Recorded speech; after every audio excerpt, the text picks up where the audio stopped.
Paying for emergency home repairs can be tough, especially if you don't have the cash on hand to handle it.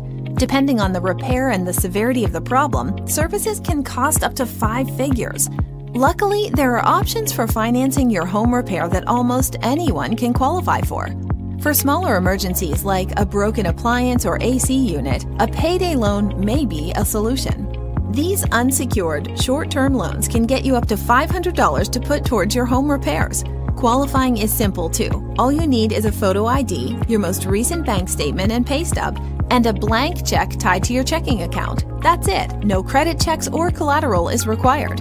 You can be approved in as little as 30 minutes and have the cash to handle your problem the very same day or the next business day. For bigger issues like flooding or roof damage, title loans can offer up to $15,000 in some cases to help offset the cost of emergency home repairs. Using your car's title as collateral, title loans lend money based on the value of your vehicle. All you need is a lien-free title, your photo ID, and the vehicle for inspection.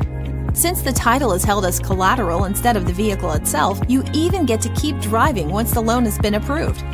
When an emergency comes up and you need money for home repairs, bank loans might not be an option for everyone. Taking advantage of services like payday loans and title loans may be an option for handling the emergency in a timely manner. If you need assistance, start by giving us a call or filling out the online inquiry form on our website today. Be sure to like and share our videos, leave a comment, and click the subscribe button for more helpful videos coming soon.